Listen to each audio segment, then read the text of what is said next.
Alright, people, I'm back. This is back-to-back YouTube videos. Alright, this one is going to be for the sexy Latina mamacitas.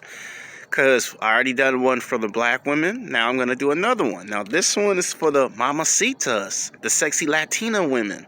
Because I have black women, white women, and Latina and Asian BBW and golf women that all watch my YouTube videos, and they're all my strongest critics. And it would just be a tragedy to make one video for black women and not make one for the sexy mamacitas. My producer told me he wanted me to make videos for all the women because they're going to watch the videos, and if they find out you make one for them, then they're going to want one. So fair is fair. This one's called Sex Game Sexiest Latina Women in News, Television, Sports Personality. And this video is for Latina women only. So if you're not Latina, sexy mamacita, you shouldn't be watching this YouTube video. Now, sexy Latinas, it was hard to put this list together. Please don't beat me up with your magic powers. Please, I like sexy mamacitas. I like tall Latina, short Latina, BBW Latina. Please don't hit me with your car. This was a very difficult list to put together. I had to put a lot of hard work and research into this video. So please bear with me. If the video come out too long or too short, it's because of the list. I might have to make a part 2, so please don't use your magic powers on me, sexy Latina mamacitas. Alright, coming in at number 6 is Ortiz. Now, Ortiz is a person who graduated like less than 3 or 4 years ago, and she travels back and forth between Los Angeles, California, and Mexico City, and she's a part of the new division of Telemundo, which spun off into 4 different news divisions.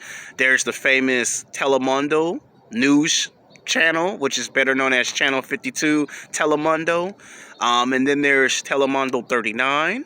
And then there's the one that used to show professional wrestling on it, but then they got into a lawsuit with Mr. McMahon because they were showing Monday Night Raw, and we're not going to get into it because the last thing I need is for McMahon or Triple H to be looking at my video like, you want us to take you to court, kid? And I'm like, please, Triple H, don't pedigree me. That was a wrestling joke. But my point is, she's their newest face of the because she's like in her late 20s, early 30s, very physically, very sexually attractive, and she does both. She does cover stories, she's a news anchor, she does the hard-hitting stories, and she's a prime example of what it means to be Latina.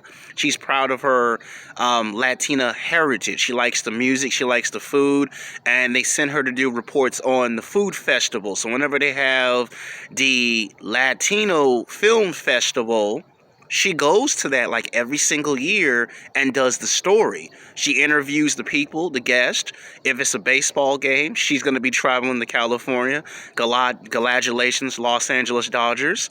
I know a lot of Latinos love baseball and soccer. So you can find her at a lot of baseball events, soccer events, food festival, the Latino Film Festival. She's going to be there. You know, if Robert Rodriguez or Tino Quinteros comes to town, who you think's getting the interview? Who's going to be interviewing them? It's most likely going to be her. And she's a prime example. Like, she shows you she's proud of her Latino heritage. Latina and Latino heritage. And she should be. And I have a lot of Latino and a lot of Latina friends, by the way. So when they watch these videos, they're gonna be like, "Yeah, you better be making the video, Alexander." Yeah, high school, college. Every time I took a film class, it was the Latinos, which are Latina is a girl, and Latino means boy. And had I not lost my job as a cast member, I can't tell you where, because they could be watching this video, I would have had them teach me how to speak bilingual Spanish so I could do the whole entire video in that native language to show proper respect. But it is what it is. Coming in at number 5 is, please do not beat me down, sexy mamacita Latinas, if I butcher this name. It's hard to put this together. Giseile Fernandez. She's a veteran. She's been doing this for 3 decades. Like, she's a veteran. All the Latina women look up to her like she is the Kobe Bryant of this stuff. because she broke the barrier. She came in a period in the late 1970s, early 80s in college, and then by the 1990s, late 80s, early 90s, they were discriminating against Latin men and Latin women who wanted to break into news television. At that time, it was just, a difficult time, and she broke the barrier. And you fast forward 30 years later, she's done everything. She's done television and film cover stories. She's done news stories, field stories. She's now a TV analyst, and she's even wrote 2 books, and she's even done internships. And she can speak bilingual, so she can speak like 2 or 3 different languages. So she's very talented at what she does. And she's interviewed a lot of big-time celebrities, politicians, not just in the United States, but in Mexico City. So she is real good at getting the information to the audience, to the people. She builds the trust from the people, and on an occasion, she'll go interview athletes, actors. She's even interviewed George Clooney when he first started in Hollywood, So, yeah, there's pictures of it.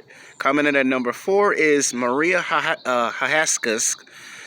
She is another veteran that's in the game. 3 decades. She's been there, and she's not showing no signs of slowing down. She's a veteran. She's been on, if I believe it, she's been on primetime television. You look at a lot of those big news shows. She's been on those shows. She's been on your Foxes, your NBCs, your Dateline. She's been on those shows in the 1990s and early 2000s. Now has her own show where she's executive producer. And every now and then comes to work and does her news anchor commentary. She interviews other newscasters. Who do you know can do that for 3 decades? Coming in at number 3 is Natalie Morales. Now, she's prime time, okay? She came in the late 90s, early 2000s, and she basically is another edition of the network. She's worked for like 4 different television networks in almost 12 or 13 years, and she's have her own segment on the show. Most people don't get a segment on a news show. She does the weather, cover stories. Yeah, she multitasks. And she very physically, sexually attractive. And sometimes when she tells the news, she does it better in bilingual Spanish than in English. It just sounds so sexy when she says it. Coming in at number 2, please do not beat me up, Sexy Latina Mamacita, for butchering this name. This one is Carano. Can't even say the name right.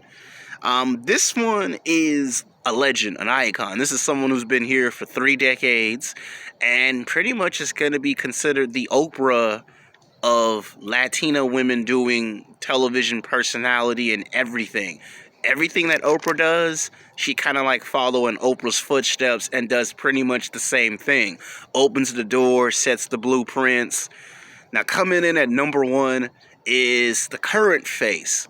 And I don't know her real name, so please do not beat me up. I've only seen her one time in person. I've met her one time in person. I've spoken to her one time in person. She is the current face of Telemundo Channel 52. The sexy Latina woman. I gave her a nickname. I call her Miss News Lady from 52. Because I don't know her real name. But your parents and your grandparents that are Latinos, Latin American, they know who I'm talking about. She's on primetime news. If you know Channel 52 Telemundo, you know who I'm talking about. She does all the big major stories. The one time that I met her was in 2007. It was summertime, summer 2007, and professional wrestling, WWE, was promoting SummerSlam. And it was called Summerflesh. And out of all the news reporters, who you think showed up? Her, to do a cover story. And she was kind of like upset because she wanted to meet Dave Bautista, because I had overheard her tell her camera operator that she likes Dave Bautista, and they were arguing back and forth who's a better professional wrestler, Dave Bautista or the late great Eddie Guerrero. And I accidentally, was trying to find I was trying to find the bodybuilding gym, and they had blocked that off. And in this fine, sexy black dress with long hair and glasses is this fine mamacita. And when she says hi in Spanish, she had this sexy accent, and she looked it real good, and everyone was asking for autographs, taking pictures of her, and a lot of people look up to her as a hero. It don't matter if it's Mexico, doesn't matter if it's El Paso, Texas, New York, Los Angeles. Her reputation follows her everywhere she goes. She is looked upon as a hero. And she wrote like 2 books, has small little roles in movies and television shows. Like, she's a big attraction back home. And sometimes on occasion she'll come to Los Angeles or New York and do cover stories. Baseball, soccer, on an occasion she'll do basketball and football. She's interviewed politicians. She's pretty much been around for like nearly 2.5 decades. Very physically, sexually attractive Latina woman. So this video is for Latina women. And the title of the video is called Sex Game, Sexiest Latina Women in Television News Sports Personality. And it's for Latina women. Until next time, peace.